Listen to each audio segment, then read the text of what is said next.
It was supposed to be just another eviction hearing, another name on the docket, another tenant who'd fallen behind, the kind of case that comes and goes in minutes. But when the bailiff called Sergeant Michael Torres, the air in courtroom 3B shifted. The judge paused, the attorneys glanced up, and from the back row, a handful of strangers, at least, that's what everyone thought, rose to their feet in complete silence. What happened next would turn a routine legal proceeding into something no one in that room would ever forget.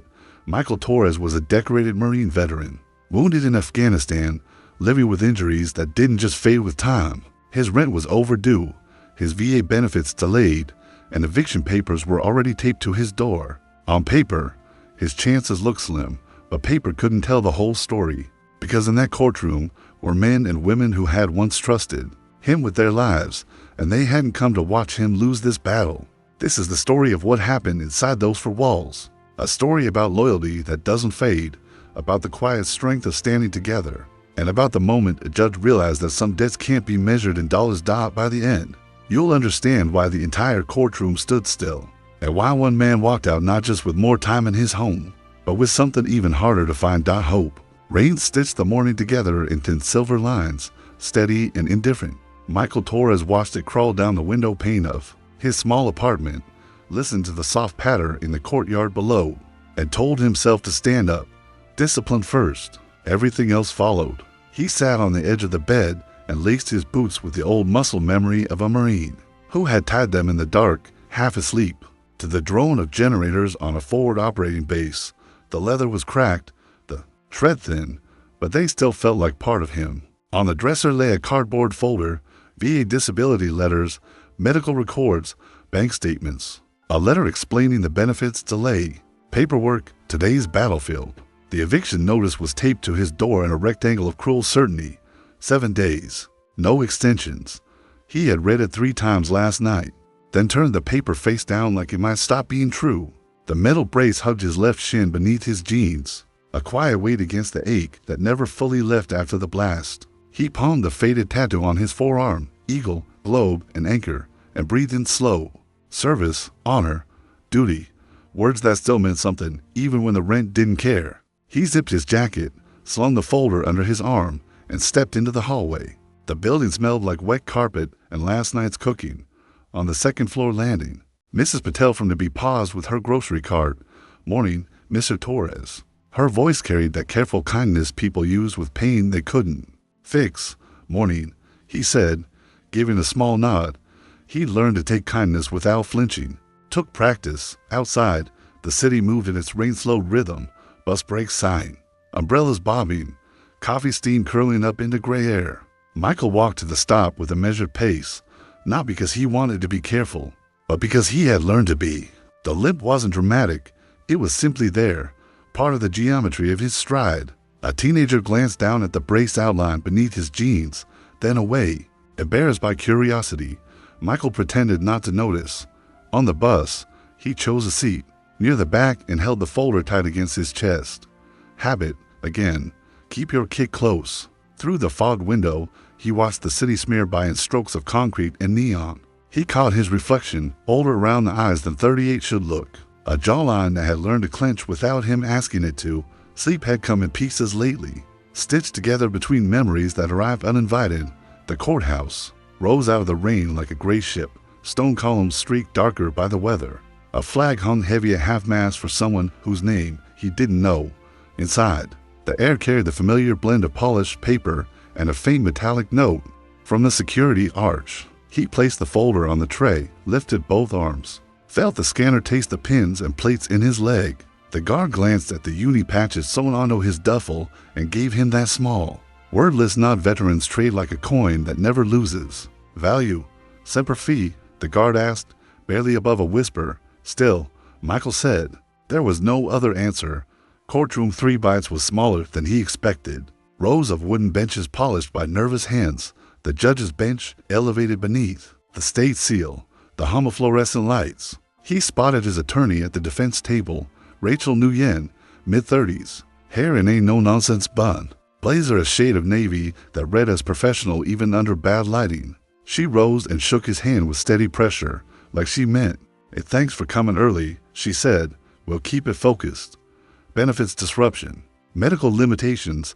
History of good faith payments. The statute gives us room. Room's all I need. Michael said. She opened her file. If the landlord's counsel goes hard, don't react. I'll handle it. You answer only what you're asked, Roger, he said, the words slipping out from old habits. Chain of command. Clear roles. He liked that. He scanned the gallery. To Rose's back sat a tall man in a dark suit, posture straight without trying. Haircut regulation short even years after discharge. Harris, the thought floated up before he could grasp it, at the aisle end.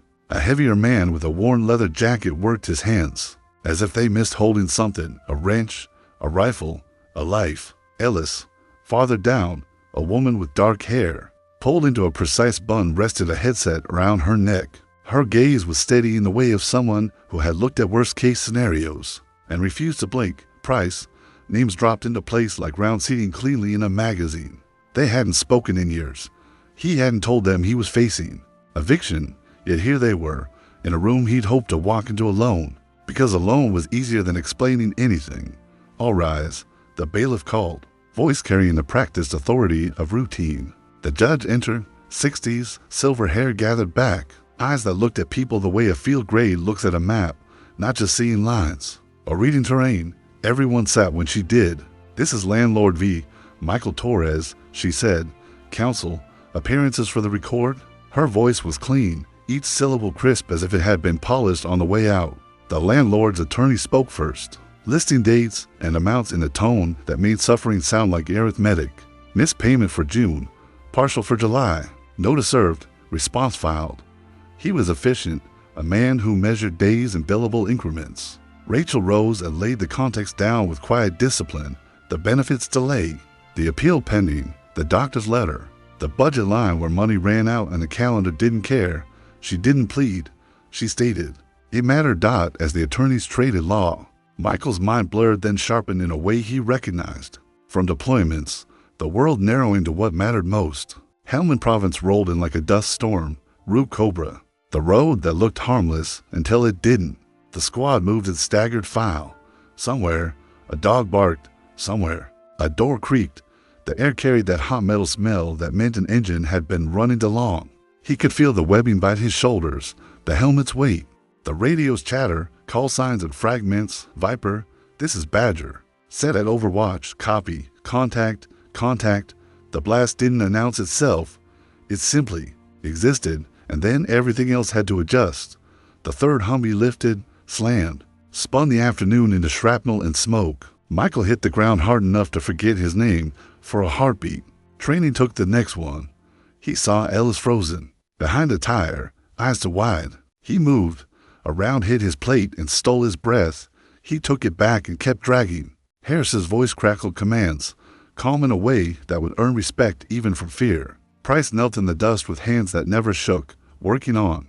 A Marine whose blood was trying to write a different ending. Mr. Torres? Rachel's voice pulled him back across years like a hand on his shoulder. Well, speak briefly, then I'll handle questions. He nodded and stood. The brace complained. He ignored it. He kept his hands flat on the table to hide the small tremor that came when adrenaline left and no mission replaced it. He felt eyes, not hostile, just present, and realized the room was smaller than any valley had ever been. He glanced at the gallery again. Harris met his look with a barely there nod. Ellis lifted his chin once. The universal I'm here. Price didn't smile. She didn't need to.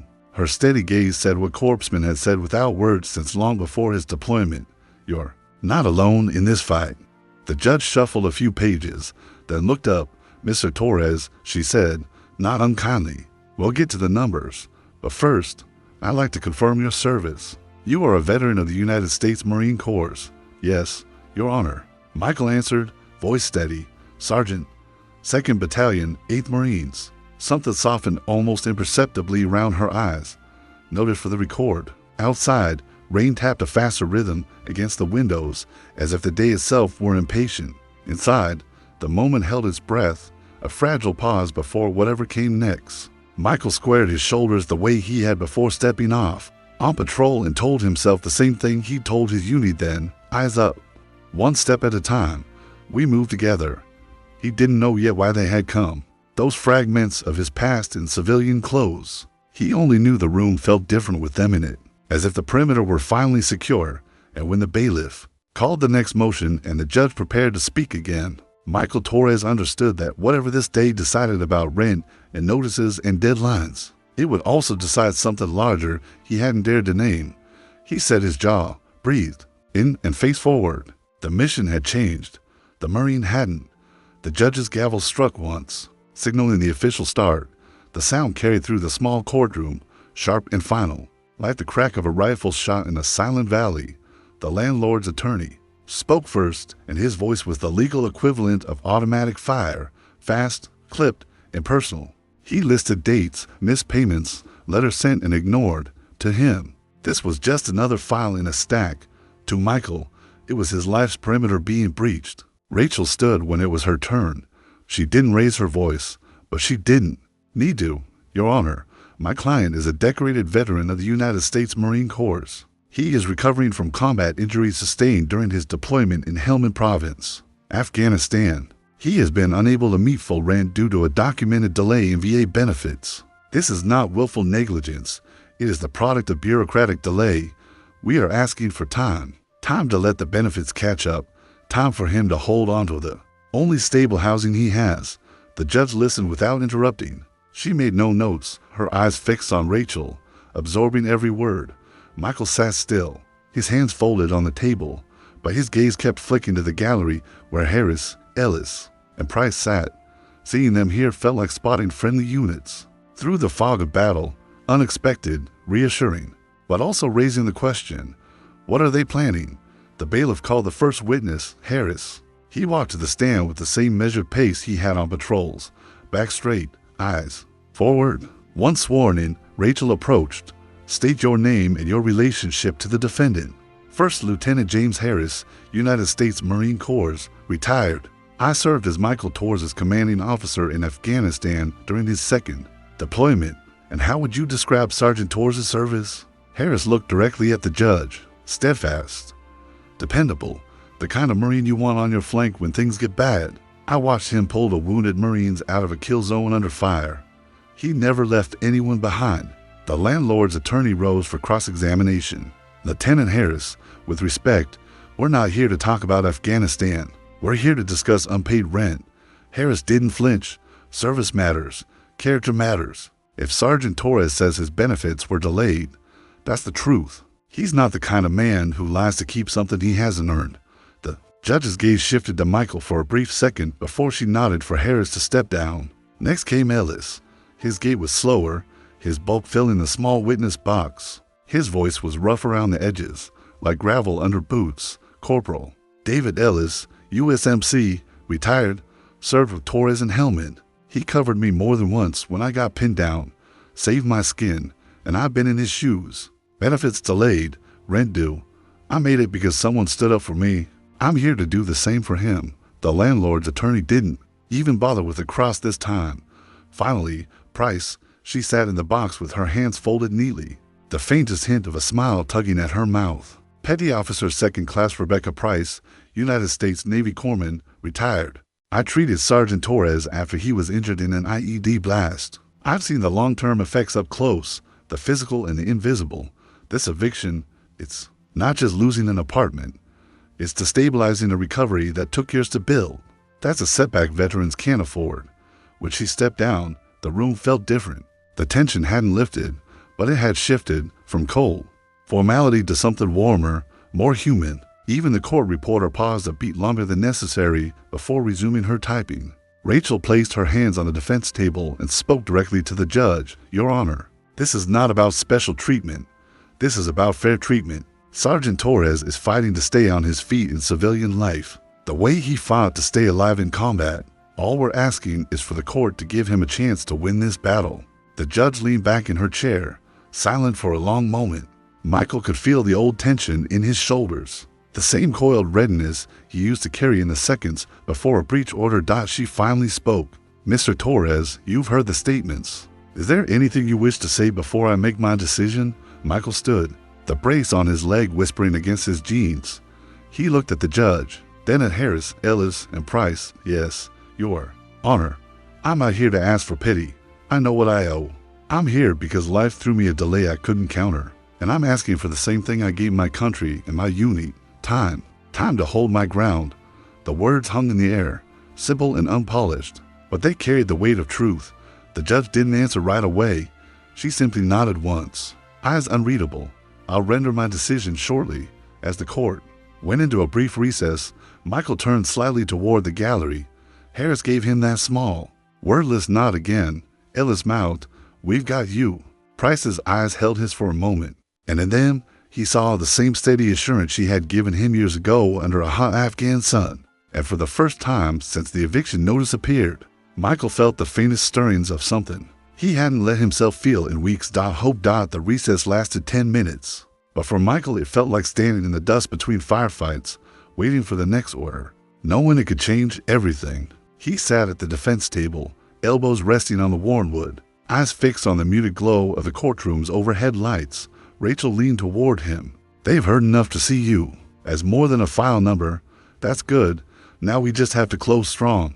Michael nodded, but his mind kept drifting, not away from the moment, but deeper into it. The sight of Harris, Ellis, and Price together again had stirred something locked up for too long. It was like hearing the voices of your unit over the radio after days of silence. The bailiff's call snapped the room back into order. "All rise." The judge returned, settled into her chair, and gestured for everyone to sit. "We'll continue with any final witness statements before closing arguments," she said. Rachel rose. "Your Honor," the defense called Sergeant Michael Torres. He hadn't expected this. His stomach tightened, but when Rachel met his eyes, she gave him a look that said, "This is yours to win." Michael walked to the witness stand, the brace under. His jeans made no sound, but he felt each step. He was sworn in, the oath falling from his lips with the same cadence as the ones he'd spoken before deployments. Rachel began gently, "Sergeant Torres, can you tell the court about your military service?" He took a breath. "I enlisted in the United States Marine Corps at 19. Served with 2nd Battalion, 8th Marines, 2 tours in Iraq, 1 in Afghanistan. In Helmand Province, I was team leader during an operation en route Cobra.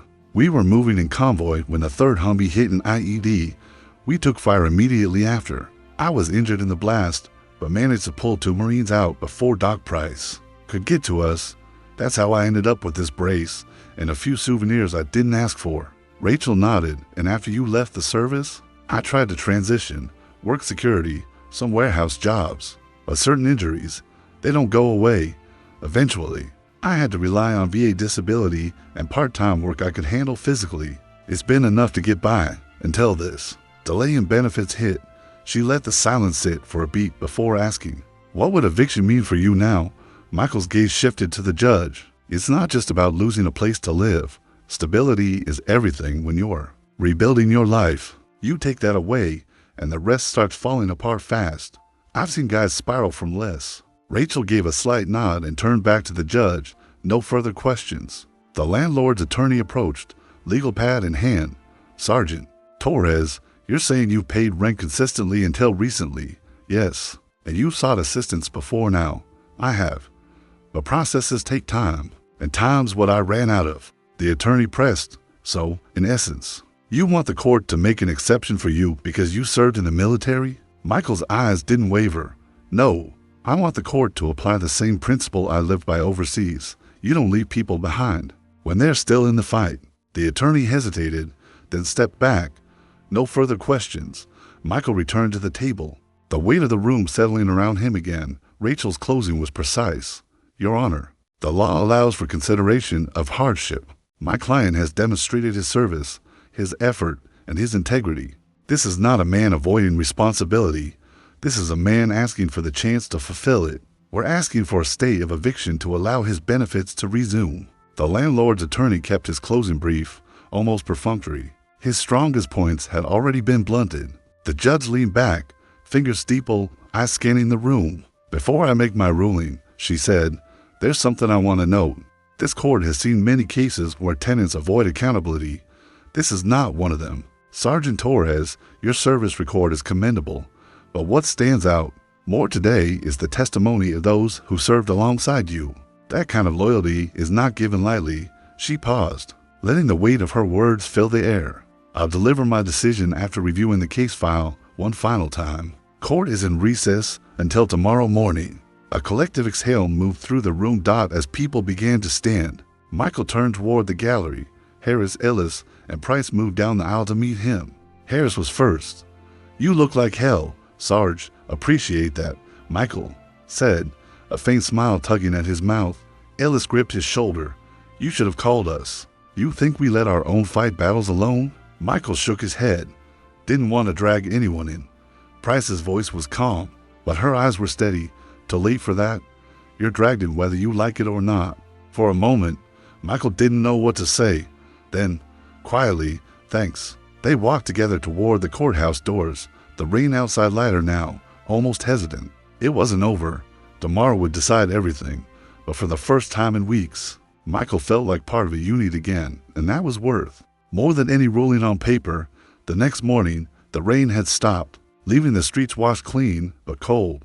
Michael arrived early, partly out of habit, partly because waiting in his apartment felt like pacing inside a cage. The courthouse steps were still damp, slick under his boots. Inside, courtroom 3B was nearly empty except for the bailiff and court reporter. Rachel arrived moments later, setting her briefcase down with quiet precision. "You ready?" she asked.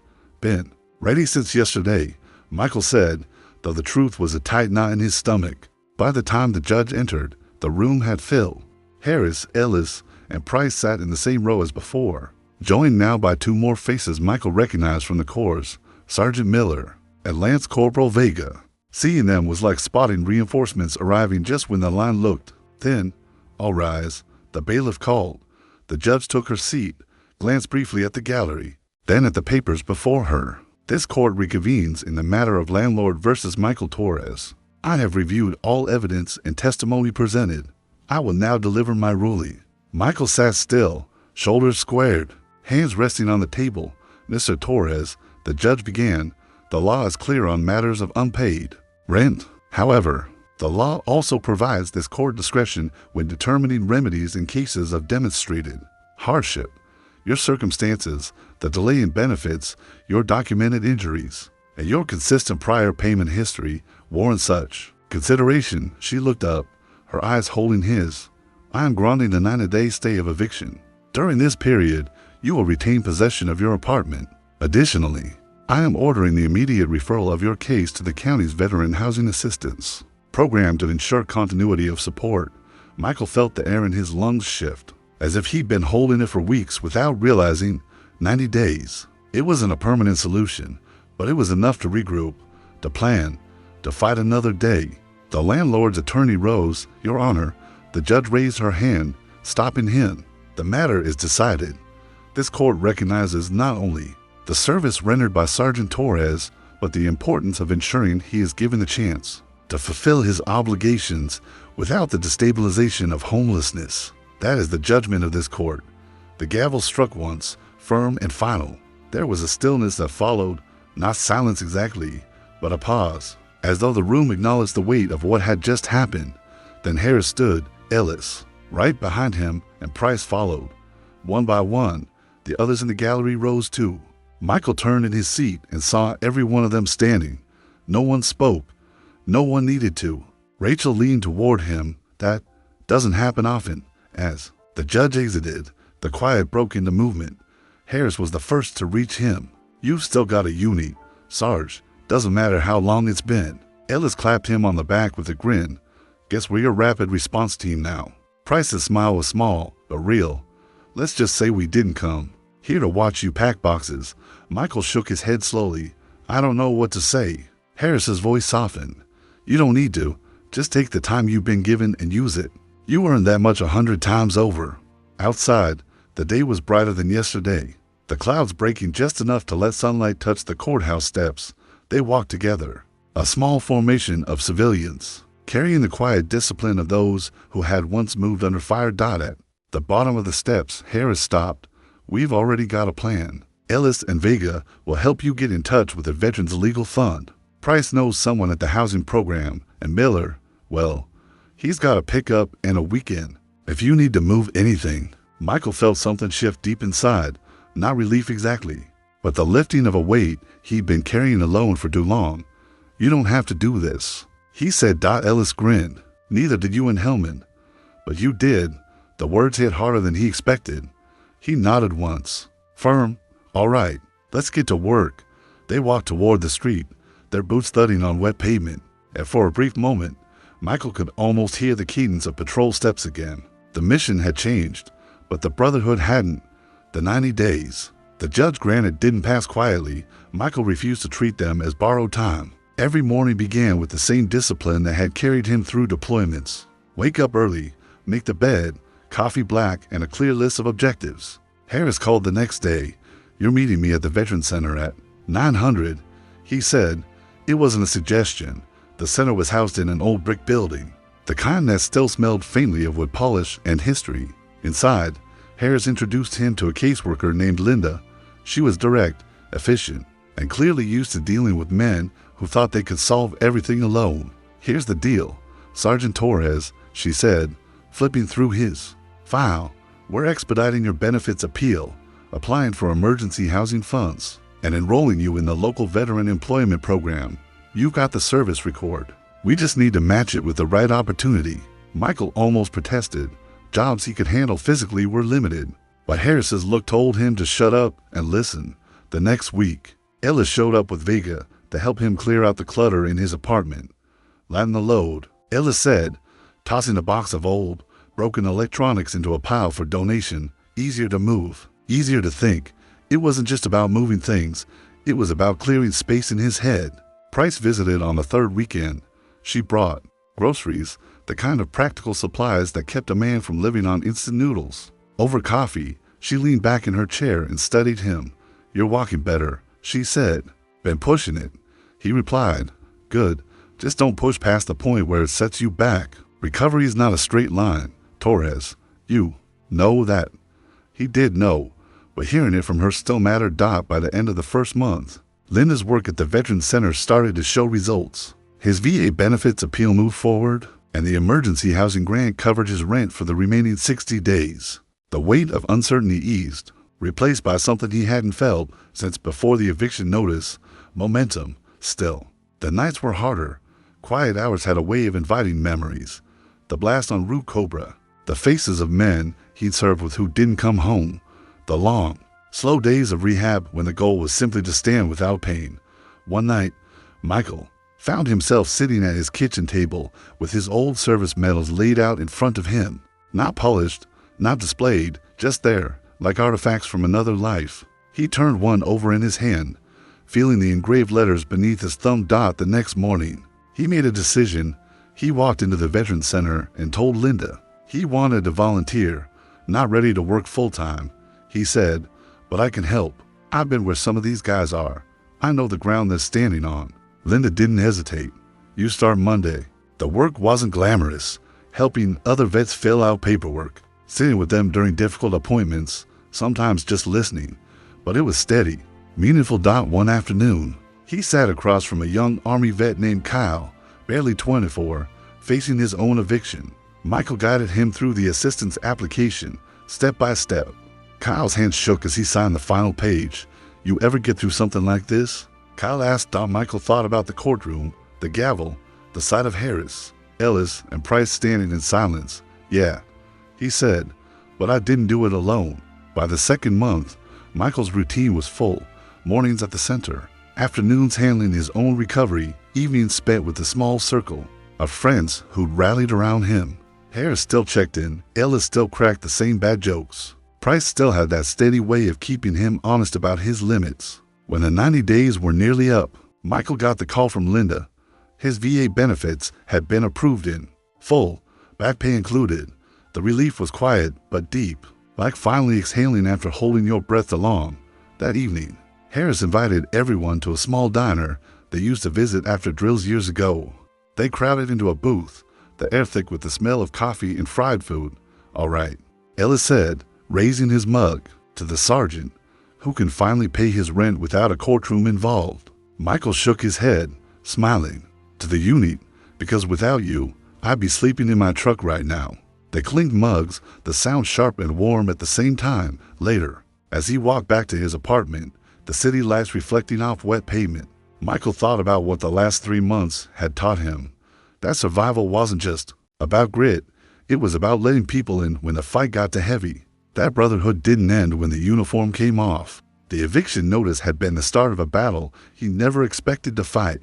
But like every mission before it, the difference between holding the line and losing ground came down to the people on his left and right. And now, standing in the doorway of the place he still called home, Michael knew one thing for certain. Whatever came next, he wouldn't face it alone. When the gavel fell for the last time, the fight was over. Michael Torres had 90 days, a reprieve on paper, but in truth, it was more than that. It was proof that even in the battles you never expect to fight, you're never as alone as you think. He didn't win because the law bent for him. He won because loyalty outlasts uniforms. And brotherhood doesn't end at discharge. Harris, Ellis, Price, and the others who showed up that day didn't see a struggling tenant. They saw their sergeant, the man who'd stood for them when it mattered most. And when his turn came, they did the same. In the weeks that followed, Michael found his footing again. The benefits came through, the rent was paid, but more importantly, the weight he'd been carrying, the quiet kind no one sees, felt lighter, not gone, but shared. That's the thing about service. You might leave the battlefield, but the bonds forged there follow you home. They wait for the day you need them, then they show up. Without asking, without hesitation. Maybe you've been in Michael's shoes. Maybe you know someone who has. If this story tells you anything, let it be this. Never underestimate the power of standing beside someone, especially when the world expects them to stand alone. If stories like this matter to you, if you believe in honor, sacrifice, and the ties that bind veterans long after the war, make sure you're here for the next one.